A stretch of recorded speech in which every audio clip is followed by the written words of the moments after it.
es la experiencia humana de Jesús, una poderosa fuente de inspiración espiritual para nosotros.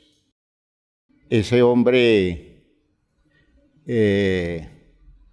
vivió en profundidad su experiencia de Dios y en los logros de su experiencia espiritual estuvo su poderosa victoria sobre el mal.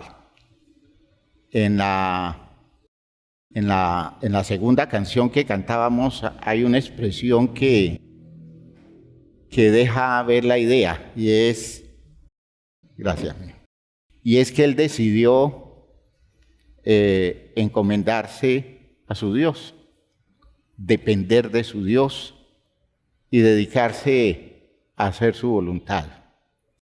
Cuando uno se dispone en ese sentido, va alcanzando un nivel de discernimiento muy especial. Y es que llegamos a descubrir las formas tan sutiles que tiene el poder del mal para infiltrarse y para tomar territorio en la vida nuestra y reducirnos, de modo que al final nuestras acciones solo produzcan su perverso objetivo, y es dañarnos las posibilidades eternas de la vida nuestra. El mal existe para hacer de la temporalidad de la vida humana la razón suficiente, la razón poderosísima, la única justificación de la vida. Hermanos, si uno dice, pero ¿qué tan grave es eso?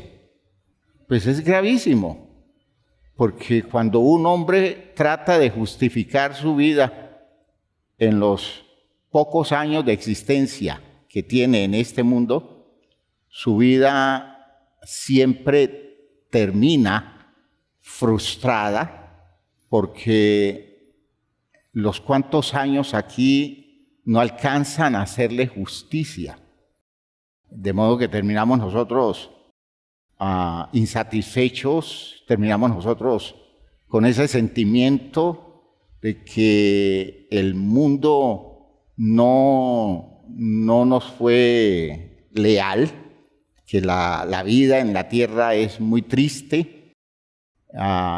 Y claro, alrededor de eso está el esfuerzo perdido, el excesivo movimiento existencial alrededor de las cuantas cosas que se logran aquí, para luego descubrir que cuando la muerte llega, esa visión que produce la muerte da la sensación de, digámoslo así, de fracaso total.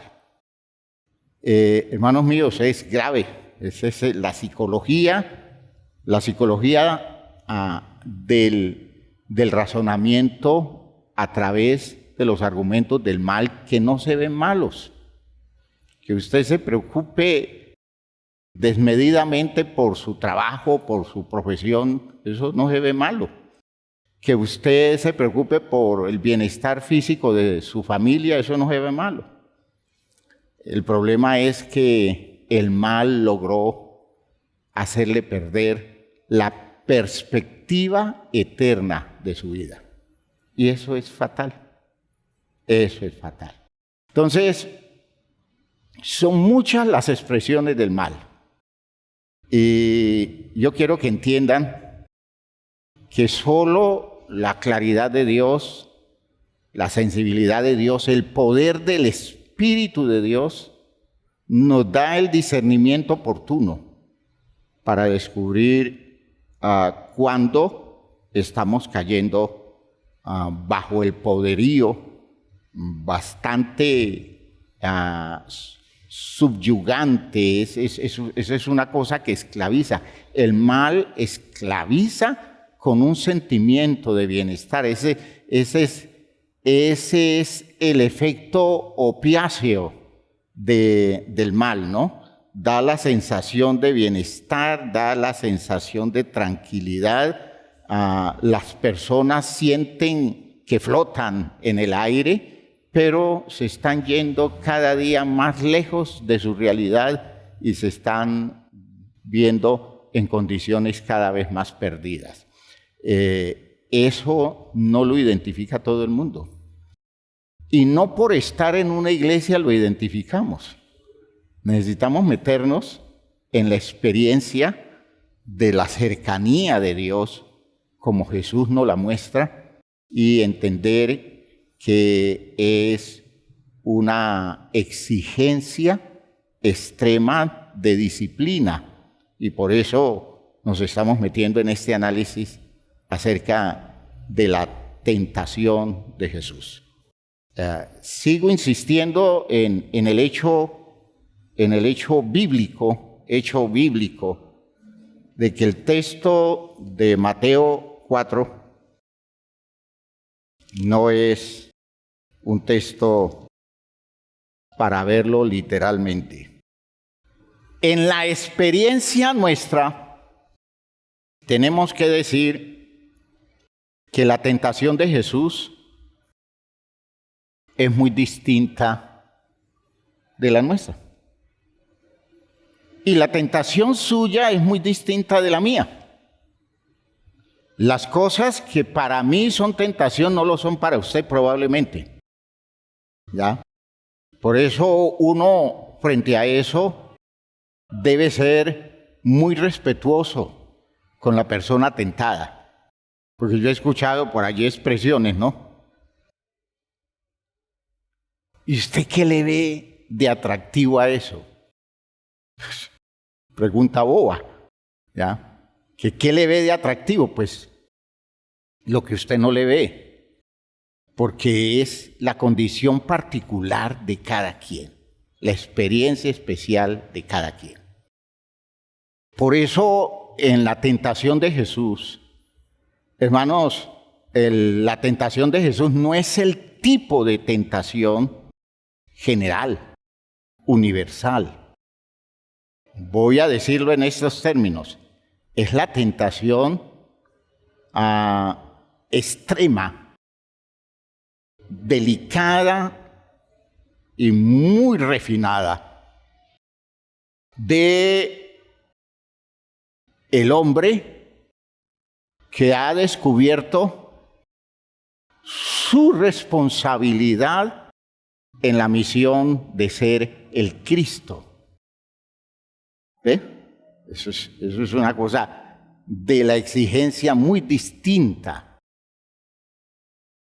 La demanda de orden moral general para nosotros los seres humanos es única. Pero en la medida en que las personas van ascendiendo en áreas de responsabilidad, la demanda es más particular, es más, digámoslo así, más sensible, es de más detalles. Y si usted sigue creciendo, usted va encontrando que usted necesita superar territorios de expectativas comunes, porque si antes eso no fue tentación, es decir, no fungía como una cosa que obstaculizaría el desarrollo de su función en el propósito de Dios, si antes no fue, en la exigencia nueva sí lo va a hacer. ¿Sí? Por tanto, usted es una persona que debe ir superando niveles de sensibilidad. ¿Ya? Niveles de sensibilidad. Y entonces, debe todo el tiempo estar revisando el punto de exigencia al que ha llegado la vida suya de parte de Dios. Y en esas condiciones tiene que estar haciendo el ejercicio de ir a su desierto para replantearse sus intereses, sus expectativas, sus gustos, toda una cantidad de cosas, replantearlas totalmente desde ese territorio de la demanda nueva, ¿ya? De la demanda nueva. El apóstol Pablo lo dice en Romanos, cuando dice, ustedes no se conformen a este siglo, es decir, no se acomoden a las expectativas comunes de la gente en el mundo, sino transfórmense. Noten la exigencia, ¿no?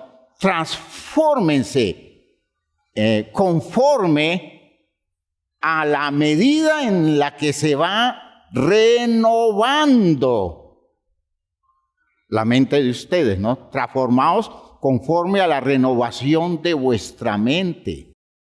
Y así confirmarán. Eso es como dice el texto. ¿Cuál es la palabra que usa allí el texto? ¿Ah? Comprobéis cuál sea la buena voluntad de Dios. Es decir, lo que para Dios es bueno, lo que para Dios es agradable, lo que para Dios es perfecto. O sea que en la medida en que mi mente está tomando claridades nuevas, yo debo transformar mis criterios de vida. Debo cambiar mis expectativas. Debo cambiar mis costumbres. Debo tomar los caminos que me lleven a evitar esos territorios de los que yo ya debo salir, porque mi claridad mental me exige que yo me salga de los territorios que antes frecuentaba, porque yo no veía ningún inconveniente allí. ¿Me van entendiendo, hermanos míos? Es un proceso.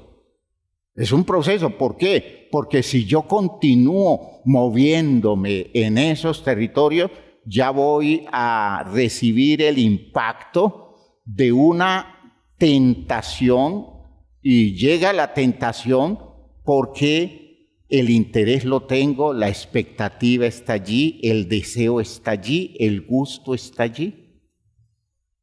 Y yo debo romper con eso. Yo debo cambiar mis gustos. Y debo hacerlo más por disciplina que por el hecho simple de cumplir con una meta religiosa. No, es la disciplina de no estar expuesto a una tentación. A veces tengo que cerrar puertas. En muchas ocasiones uno tiene que dejar de ir a donde iba, mientras se hace el trabajo serio de sacar un patrón de vida que resulta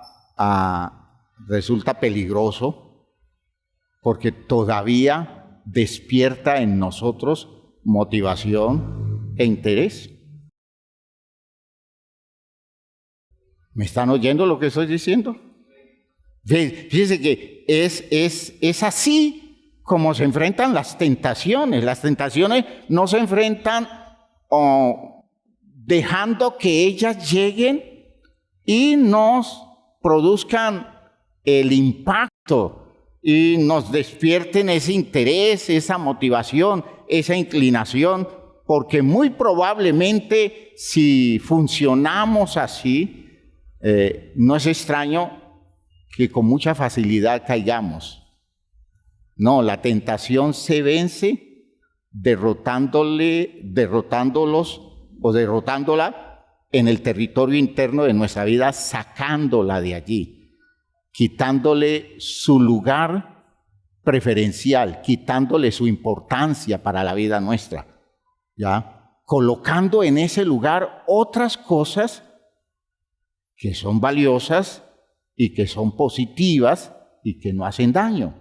Entonces, miren que es como un constante proceso de renovación de esquemas y expectativas de vida.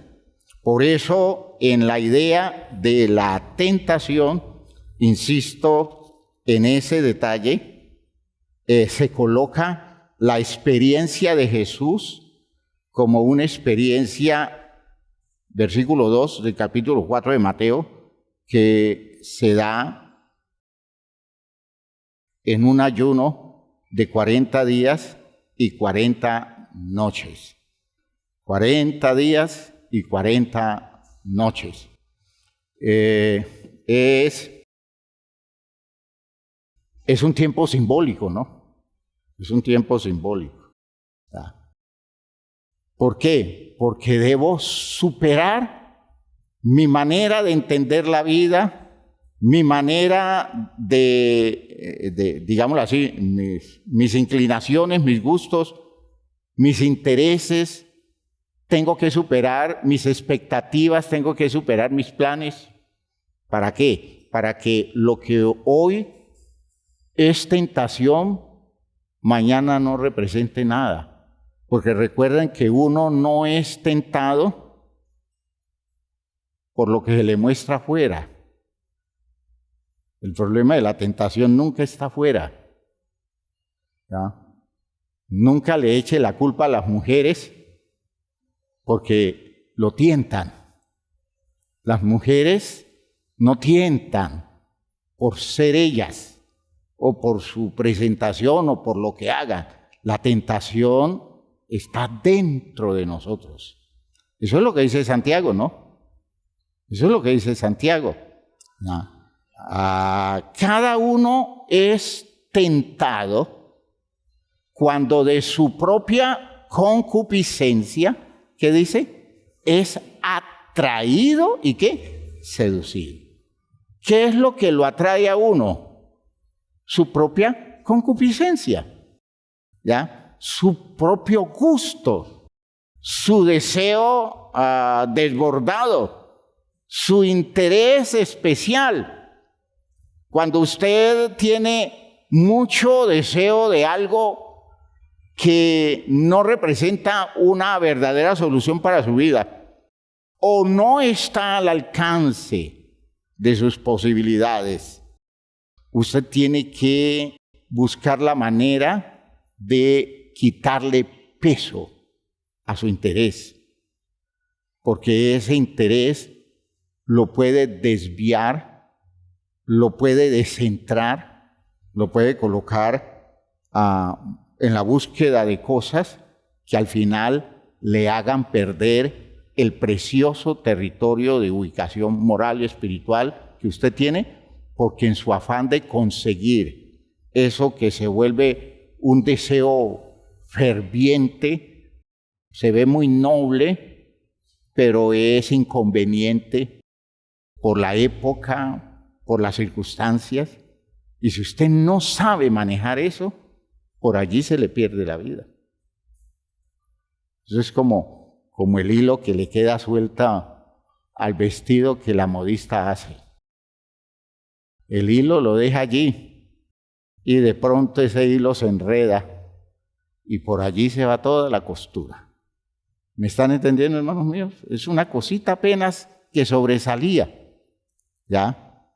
Entonces, esas posibilidades están. La tentación surge de mis deseos. Si yo tengo un problema de pasiones desbordadas, cualquier escoba vestida puede representar para mí un factor de tentación, pero no es la escoba. El problema no es la escoba, el problema es lo que yo tengo acá adentro. ¿Me están oyendo, hermanos míos? Es ese el verdadero inconveniente. Y hay cosas que se ven normales, Por ejemplo, decir que yo tengo hambre y en un momento determinado de la vida yo busco que la solución a mi hambre sea una cosa prioritaria, eso es muy normal. Eso es muy normal. Dentro de la escala de las expectativas humanas naturales, resolver el hambre es lo más natural que hay. ¿No es cierto?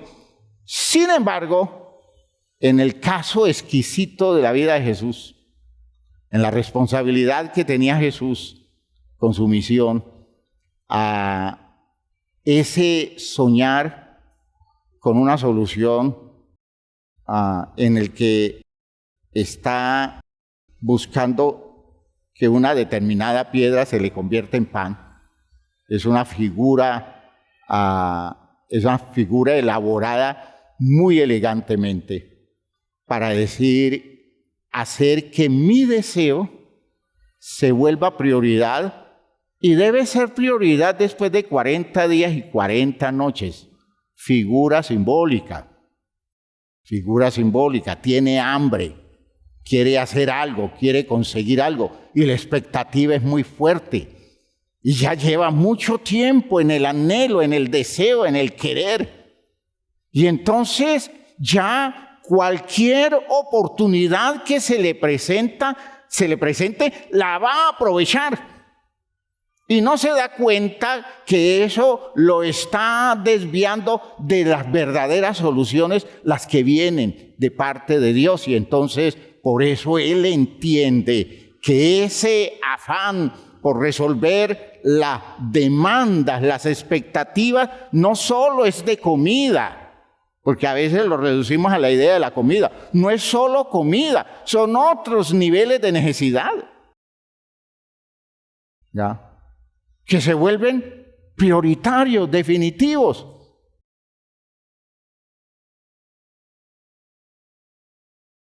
Hay personas que llegan a decirle a sus hijos: yo a ustedes ya no los puedo atender porque yo necesito resolver mis necesidades.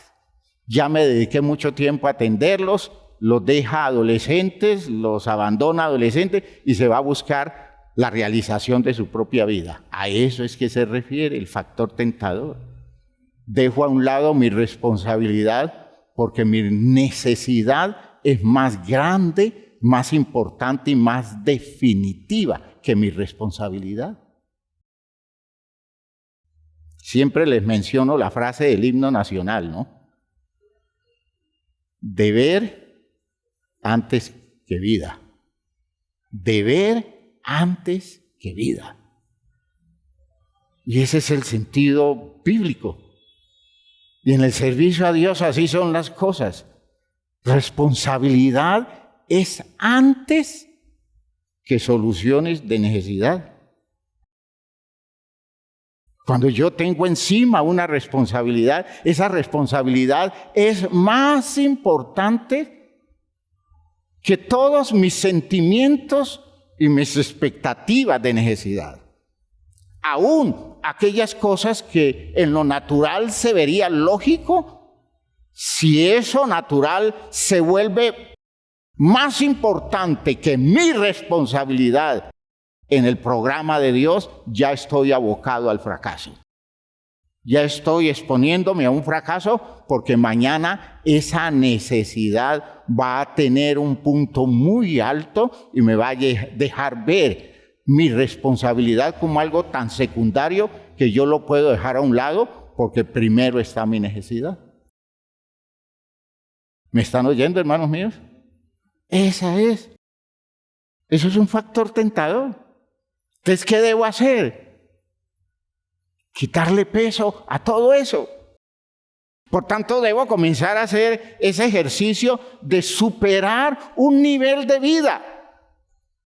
Dejar atrás una manera de entender las cosas y construir una visión distinta para que eso que era prioridad definitiva, una cosa importantísima para la vida mía, deje de ser tal y no se presente mañana como una exigencia que va a obligar a mi corazón a darle la espalda a mi responsabilidad con la vida y con Dios para poder suplir mis expectativas y mis deseos. ¿Por qué una mujer, siendo madre,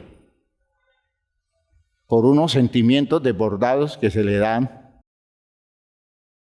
abandona a sus hijos? Diga que se separa del esposo, pues es feo, pero eso es posible, que se separe del esposo. Pero no es simplemente se separa del esposo por irse con el sueño de su corazón, de su alma. Deja a sus hijos, los abandona.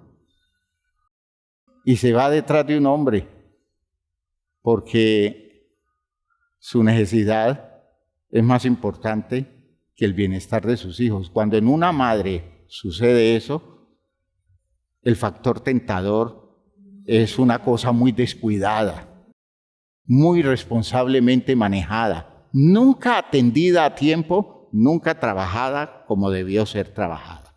¿Por qué? Abrió una puerta que no debió abrir y nada hizo para cerrarla, sino que dejó que por allí se le escapara todas sus fuerzas, sus motivaciones y sus intereses, y lo que debió ser su responsabilidad suprema, ¿ya? Su misión a los ojos de Dios, se perdió totalmente, dejó a sus hijos tirados y se fue detrás de la ilusión de su corazón, ¿ya?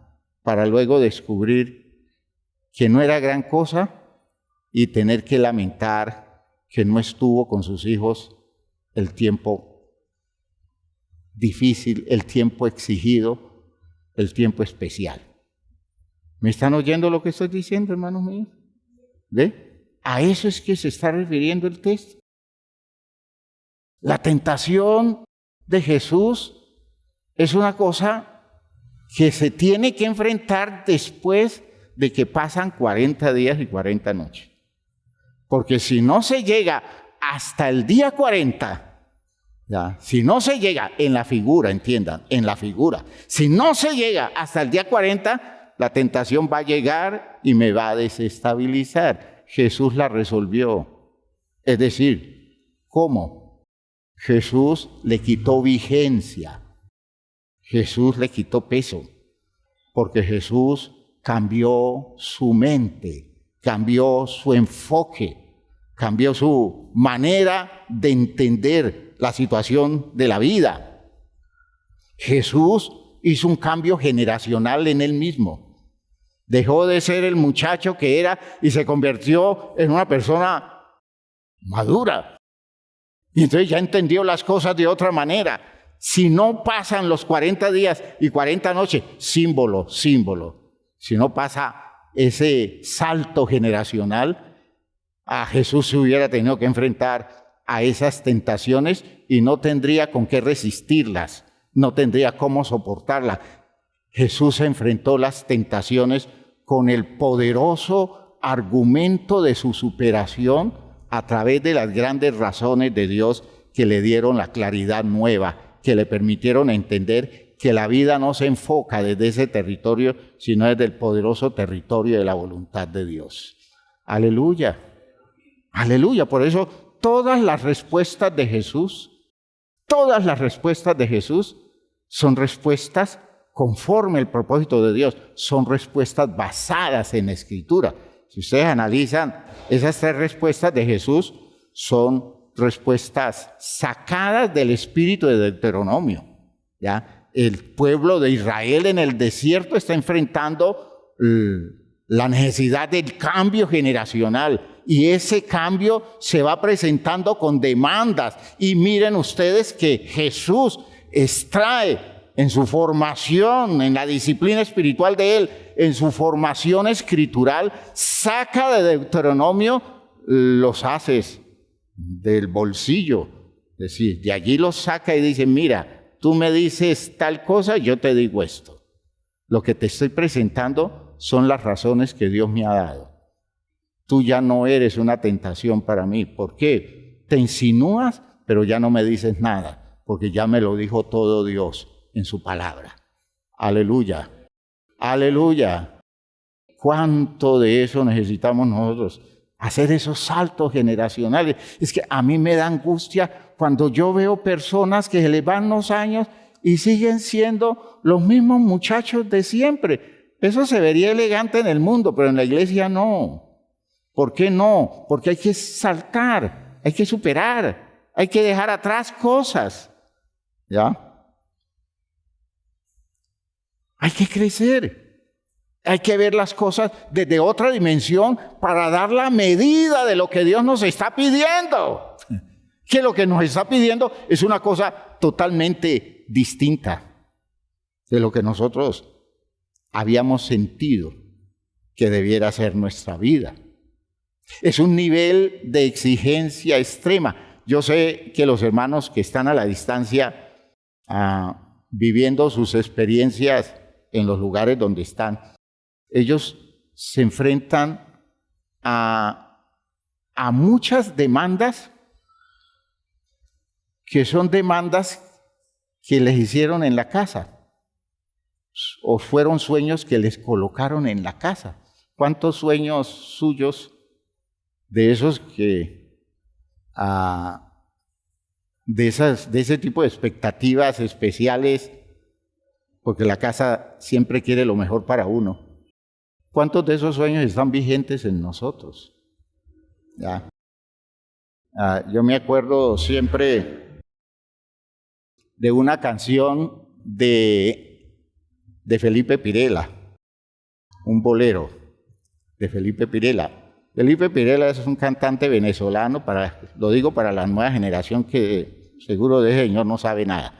Ese señor decía en su canción una expresión que deja ver tanta frustración porque las cosas no se dieron como originalmente se lo quisieron pintar en su casa. Dice él: oigo a mi madre aún, la oigo engañándome porque la vida me negó las esperanzas que en la cuna me cantó. Mucho sentido tiene eso. Ella me engañó, mi mamá me engañó porque me cantó sueños, me generó ilusiones, despertó expectativas, anhelos en mí.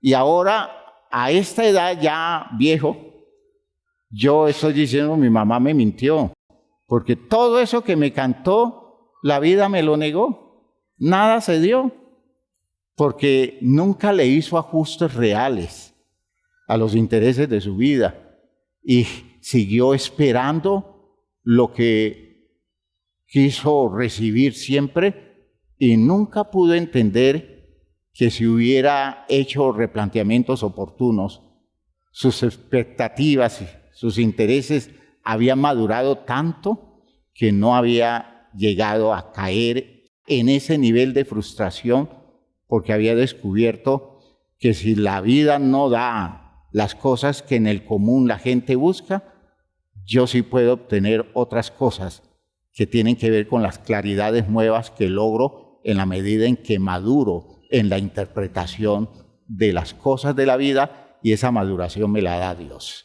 Gloria a Dios. Nosotros vivimos de cuentos, todo el tiempo vivimos de cuentos y seguimos esperando en cuentos y seguimos elaborando ilusiones y seguimos elaborando fantasías y sentimos que ya casi lo logramos, pero nunca hacemos ajustes y sucede que si mi sueño se cumple, mi sueño va a ser una enorme tragedia. Porque a partir de allí la vida va a tomar un tono indebido porque nunca hice la actualización madura de mis expectativas y mis intereses. El sueño de llegar a ser profesional, después de que lo logra, no sabe qué hacer con eso. Y cree que se reduce a trabajar y conseguir plata y no va encontrando niveles de realización porque no madura su interpretación. No cambia su interpretación porque sigue esperando conseguir lo mismo que siempre esperó conseguir. Cuando con los años uno descubre que hay cosas que dan satisfacciones que los intereses comunes nunca darán. Gloria a Dios. Gloria a Dios. Espero que esté hablando claro. Espero que esté hablando claro. Porque eso es lo que Dios espera de nosotros. Que yo todavía esté esperando de Dios que me dé lo que yo quería hace 20 años, hace 30 años. Dios me dice, eres un loco, eres un tonto. Tú no maduras, tú no cambias. Si todavía estás pidiendo las canicas que necesitas y las quieres lujosas como cuando niño las pedías, eres un loco. Porque no maduras, porque ya esas canicas no te dan nada, no representan nada. Hay otras cosas que tengo para ti, pero tú no las buscas porque sigues tan infantil en tus expectativas que no tengo nada que hacer. Porque no te puedo satisfacer resolviéndole a un adulto sus peticiones infantiles, porque ningún sentido tiene. Aleluya, aleluya. La tentación de que se da porque no llegamos al 40, al día 40, al año 40. Ya. Nosotros podemos decir que en el caso de esta idea, nosotros tenemos que ir de un estadio de desarrollo a otro, como lo hizo Jesús, a otro más avanzado, como quemar una etapa de su proceso existencial para dar paso a una nueva más avanzada y exigente. ¿Ya? Eso tiene que hacerlo. Eso tiene que hacerlo. Del parroquiano común al siervo de Dios comprometido con la salvación de su pueblo. Imaginen ustedes del muchacho dedicado a su trabajo en el taller, en su casa, cumpliéndole a los clientes, haciendo sus obras de carpintería o sus obras en piedra, porque era parte de lo que tenía que ver con las posibilidades de la labor de Jesús. Pudo ser un picapedrero, Jesús. De estar interesado en dar una obra buena para garantizar el cliente, a pasar a preocuparse por la salvación de su nación. Es un salto. Jesús tuvo que dar un salto bravo. Jesús tuvo que dejar atrás una cantidad de intereses, de motivaciones, de esfuerzos, de programas en la vida y apegarse a otros que le demandaban mucho, pero mucho más. Pasar de esa condición del aldeano juicioso e hijo de familia al hombre público expuesto a las actitudes más diversas de todo el pueblo. Es un salto espiritual que debemos también dar todos nosotros con alguna frecuencia. Veamos este texto para que concluyamos hoy esta idea. En Efesios capítulo 2. Efesios capítulo 2.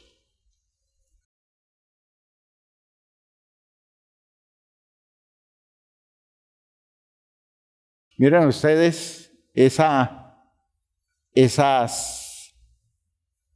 demandas, ¿no? Exigencias. Dice, y Él os dio vida, versículo 1, a vosotros, cuando estabais muertos en vuestros delitos y pecados, en los cuales anduvisteis en otro tiempo, siguiendo la corriente de este mundo, conforme al príncipe de la potestad del aire, es decir, estamos hablando del poder del mundo, estamos hablando del poder del mal. El espíritu que ahora opera en los hijos de desobediencia, entre los cuales también todos nosotros vivimos en otro tiempo en los deseos de nuestra carne, haciendo la voluntad de la carne y de los pensamientos, y éramos por naturaleza hijos de ira, lo mismo que los demás. Hubo que cambiar algo en nosotros. Piensen ustedes, eso era lo que hacíamos antes. Eso nos llamaba la atención. Eso nos tocaba las fibras profundas de nuestro ser. Nos motivaba. Estábamos inspirados por esos deseos, esos logros, esas conquistas, a veces muy carnales. Se supone que ya esa etapa la quemamos. Ya pasaron 40 años simbólicos. Y ya eso que era antes nuestros deseos, nuestros anhelos, nuestros planes, nuestros programas ya no lo son. Si todavía siguen siéndolo, nosotros no somos victoriosos. Porque uno no tiene victoria atacando las cosas que le gustan, enfrentándose a los gustos que están allí vigentes. Uno tiene victoria cambiando los gustos, cambiando los anhelos, cambiando los deseos, superando las expectativas, dejando atrás planes, programas, renunciando, cerrando puertas. Porque yo debo cerrar puertas que me resultan condiciones que me estorban a mi plan de realización espiritual. En el libro de Tito,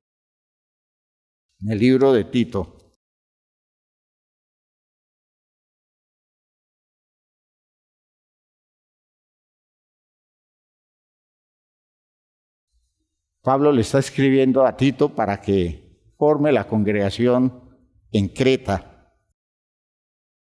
Y los cretenses tenían muy mala fama. Y por eso en el capítulo 3 dice: recuérdales que se sujeten a los gobernantes y autoridades, que obedezcan, que estén dispuestos a toda buena obra, que a nadie difamen, que no sean pendencieros, sino amables, mostrando toda mansedumbre para con todos los hombres. ¿Y cómo lo presenta Pablo? ¿Con qué sustento? Porque nosotros también éramos en otro tiempo insensatos, rebeldes, extraviados, esclavos de concupiscencias y deleites diversos, viviendo en malicia y envidia, aborrecibles y aborreciéndonos unos a otros. Pero cuando se manifestó la bondad de Dios nuestro Salvador y su amor para con los hombres, nos salvó, no por obras de justicia que nosotros hubiéramos hecho, sino por su misericordia, por el lavamiento y la regeneración y por la renovación en el Espíritu Santo. Una nueva forma de pensar, una nueva forma de entender la vida, una nueva forma de buscar las cosas que convienen, que son válidas y que sean correctas. ¿Para qué? Para que lo anterior ya no sea una tentación. Ya no sea una tentación. Porque si es una tentación, podemos caer tarde o temprano. Hay que superar ese estadio de la vida. Hay que dejar atrás esos patrones.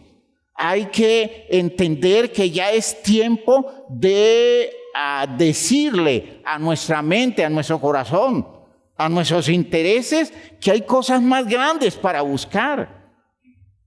Que hay otro nivel en el cual debo ubicar todos mis afanes, porque estoy detrás de metas sublimes y no de las cosas simples, a veces mediocres, que trato de alcanzar en la vida común. Hermanos, eso hay que superarlo, dice el texto. ¿Por qué? Porque Dios nos ha salvado con una claridad nueva. Nos ha mostrado otra manera de vivir, de entender las cosas. Nos ha mostrado otros gustos. Nos ha señalado otras razones de edificación para el bienestar de nuestras vidas. Por favor, entienda que eso es un trabajo acá. Eso es un trabajo serio acá. Muy serio. Es una cosa que usted debe hacer todo el tiempo. Ruego por las misericordias de Dios que presentéis vuestra condición humana. Digo condición humana mejor que cuerpo. Vuestra condición humana, ¿cómo? En espíritu de sacrificio. Pero el sacrificio vivo, santo, agradable a Dios. Y esa es la forma de culto que Dios está esperando. Dios no nos está pidiendo otro culto. Lo otro que hacemos, lo hacemos en un territorio donde nos edificamos. El territorio de la alabanza, el territorio del encuentro comunitario es muy bueno, es edificante, pero el culto real es el culto que yo desarrollo en mi vida. Escuchen, hermanos míos, es un culto que yo desarrollo en mi vida superándome, porque Dios merece de mí lo mejor. Dios merece de mí mi disposición para entregarle a Él lo grande de mí, los factores, las condiciones, las habilidades superiores. Dios no quiere que simplemente yo le regale mis emociones. Dios quiere que yo le entregue mis pensamientos, que yo le entregue mi razonamiento y que yo despierte un nivel afectivo en mí donde mis expectativas comunes son trascendidas. ¿Por qué? Porque voy detrás de lo grande, y lo grande es lo que Dios señala como justificación para la existencia mía. Que Dios nos ayude, hermanos míos. Que Dios nos ayude. Pónganse de pie, por favor.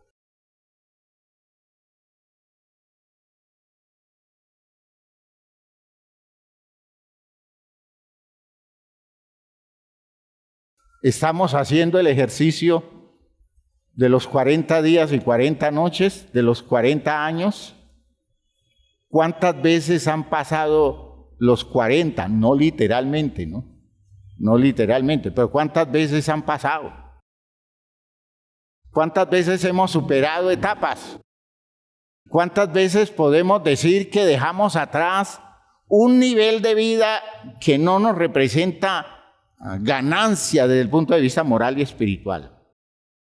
Jesús lo hizo, y yo me imagino que lo hizo varias veces. Jesús lo hizo varias veces. El simbolismo de 3 tentaciones siempre recuerden que representan el manejo exhaustivo, el manejo exigente. Si vence una tentación, bien, pero no logró la victoria definitiva. Si lo hacen 2, es mejor, pero no es definitivo. Pero si ya es 3, si el número es 3, entonces se ve claro que toda tentación a la que él se enfrentó la pudo vencer desde el territorio del desarrollo estructural de su vida. La superación de la vida. Las tentaciones se vencen creciendo.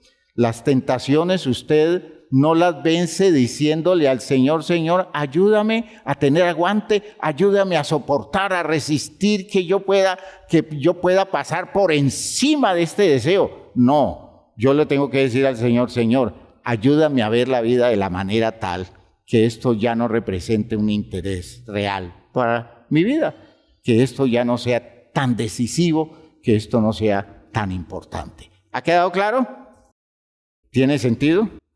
Habrá mucho que pedir, ¿no es cierto?, a ese respecto. Bueno, vamos a ponernos en tarea seria. Padre eterno, gracias por todo esto que nos permites descubrir, Señor, por esa visión de las cosas frente a las cuales tú despiertas en nosotros un interés genuino para ir dejando atrás esquemas, maneras de pensar, maneras de vivir.